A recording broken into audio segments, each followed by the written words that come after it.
No one has the right to judge us based on how we identify. Other people may not understand, but how you understand yourself, you should never feel guilty.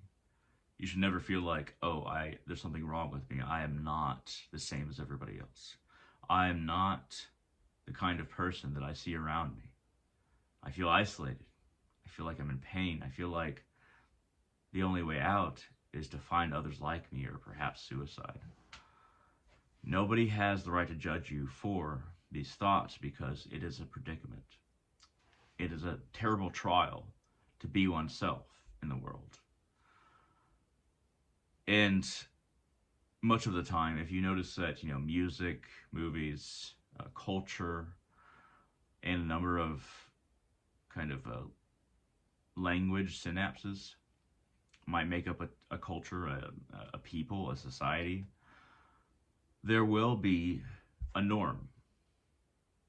There will be a base that most people are along. Most people will be along this line of normality in a society, in a culture. Now, when people go below, as far as like, oh, these people are worse than that level, like this is the opposite of our society. You'll get very harmful and painful feedback from people based on who you identify as.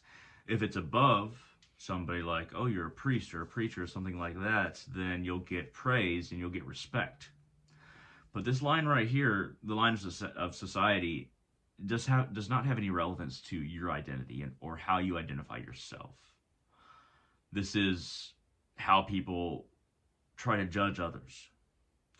And identification in general, self-identification, is more of a language to communicate with others, but not to communicate with yourself. Because you're putting these labels out there, not because this is exactly who you are or this is the word for what you are, but you're trying to convey to others who you are the best way that you can. Because every single individual is unique. Every identified individual identifies themselves as unique.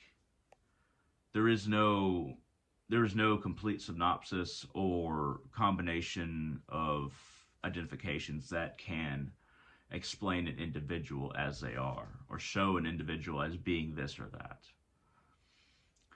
Identity changes as we move forward in life, as I said.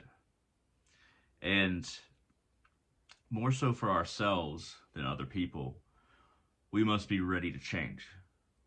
If you choose something and then like, I don't feel like I'm this spirituality, I'm this religion or this gender or this, this being, I don't feel like I'm that anymore, then move forward. Don't feel like you have to be trapped in what you already identified yourself as being. Then you allow yourself to move forward and you can take up a new identification. And perhaps there's people around you who are like, oh, well, you said you were this and now you're this. Like, when are you going to make up your mind? Don't worry about that. Don't worry about criticism or somebody saying, oh, when are you going to make up your mind? Something like that. Because a lot of the time those people are stuck in the societal standard around that line that you do not have to follow. Finding a spiritual path is not something that most people truly understand. Usually when we think of spirituality, even religion, but a lot of people think that spirituality is religion, but it's actually not. Spirituality is a process that allows us to understand ourselves, connect to whatever we want to connect to, and move forward to a better us. It doesn't have to get deeper than that. It doesn't have to be I'm Buddhist, I'm Christian. It doesn't have to get deeper than that at the start of your path. But when you start down that path, just be okay with yourself. Follow a path where you begin as being okay with yourself, what you are drawn to. And your identification of yourself will work itself out eventually. And the main thing is, don't let somebody else classify you as somebody who is bad at making choices or who can't decide what they are, or, oh, you're just weird, or you're just gay, anything like that. Don't let other people classify you. Allow yourself to develop along your path as a spiritual or emotional, it doesn't have to be spiritual or religious, an emotional and a mental being. Move forward, one step at a time along your path of understanding yourself bit by bit. And there are times when you just have to completely disconnect from society and be alone. Being okay with being alone is a very, very good step along any spiritual path. One that we must often take. It doesn't happen one time.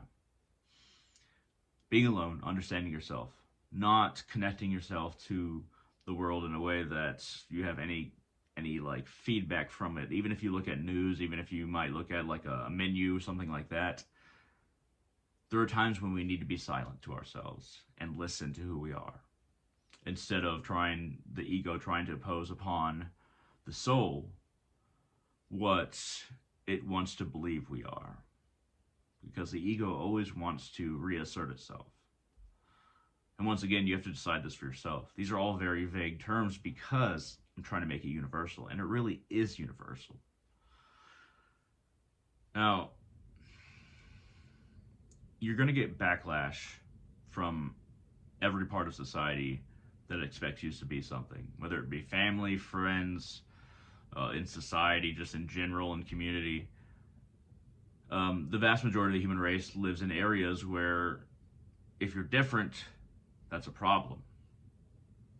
I mean, I can be whatever I want in North Texas in the United States, but in most of the world, being gay is a problem, and you have to be not enlightened per se, but you have to be purified and realize that your gayness was not okay, and then now you realize, oh, okay, now I'm in the light of the Lord and or Allah or whatever sect calls it, and then you're saved, and you're like, okay, that was a bad decision, that was a way to the devil, and then now I am saved because they've convinced me that I was wrong all along. Needless to say that is a foolish exercise of brainwashing. I think that it's good to recognize in the vast majority of the world that people can't be themselves, and really enjoy the fact, but also feel sorry for everybody else, that we can be ourselves in the United States and similar countries, what have you, in Western Europe. And because people toward the east, not necessarily India, but people towards the east, Middle East, and further, you could get beat up. If you're in Russia and you say you're gay or holding hands with a guy, you might get beat up. You still might be beat up in the United States. What I'm getting at is that sometimes a lot of us, as far as identification goes, are in hiding. And I'm not just talking about gender or being gay, lesbian, queer, transgender. I'm talking about those are the easier ones to explain. That's why I'm using it. But there's a lot of Zoroastrians who live in Muslim countries that are shunned, that everyone looks down upon. There's not a whole lot of Zoroastrians left who have stayed to the faith and not been converted. There's back hundreds of years ago, pagans basically became Christian over time because they kept on being conquered by the Christian forces that grew bigger and bigger and bigger throughout Europe. And then only now is it coming back because we can identify in the West and learn in the West and worship in the West in a way that allows us to be who we truly are and not get beat up, not be killed. Same with voodoo in the West now, and many other spiritual practices and traditions. I would say this, though I cannot relate to this because this is not a problem that I've dealt with, but I can say that if somebody told me you have to reject the Divine Mother Kalima and Odin and worship this, whatever it might be, I'd say no. And they're like, okay, we'll kill you or we'll torture you. I'm like, do what you will. Now, I give the caveat that I've not been in this situation. Even if I was, I don't think Kalima or Odin would hate me for just saying whatever they wanted me to say and then go through it and then get out. But there needs to be a certain level of conviction in your heart. Whoever you might be, whatever you believe, even if you don't believe in any religion or spiritual path, there needs to be a certain conviction in your heart that you're going to be you, no matter what somebody else says, no matter what somebody else does. And even if you have to hide a little bit, It's better than becoming what other people want you to become, because who you are, that is your domain. You have the right to exist as who you are. As long as you're not hurting somebody else, you do. If you're hurting somebody else by who you are, it's like, I really want to kill somebody, then that's a different story. But as long as you're not hurting somebody else, be you. You have the right to do that. You have the right to be yourself. You have the right to follow the left-hand path, the right-hand path. Follow Hinduism. Follow paganism. Follow Christianity. Islam. You should gravitate towards what you feel resonates with your heart the most. And that is all we can do as individuals. That is identity. And that is what identity is.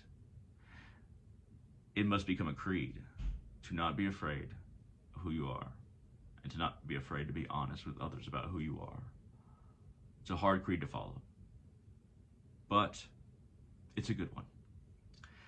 At any rate, thank you very much for watching. I hope this was informative, I hope it was interesting, and I hope to see all of you on the channel in the future. Hello everyone, thank you very much for watching this video. If you liked it, hit that thumbs up down there, it really helps me out. And if you want to find all my podcast episodes, all my videos, other things that I do and write, feel free to become a patron on Patreon at www.patreon.com/darkrealist, capital D, capital R. And if you become a patron, then I'm more likely to really communicate with you on a basic level, and also an enhanced level, and work with you on rituals, work with you on your magical expertise, and how to enhance your spiritual path. So there's some benefits to becoming a patron on Patreon. But yeah, if you have any questions, comments, concerns about what a patron is, feel free to shoot it down in the comment section below on whatever video you're watching right now. But thank you very much for considering this. Thank you very much for watching, and I hope to see all of you on the channel in the future.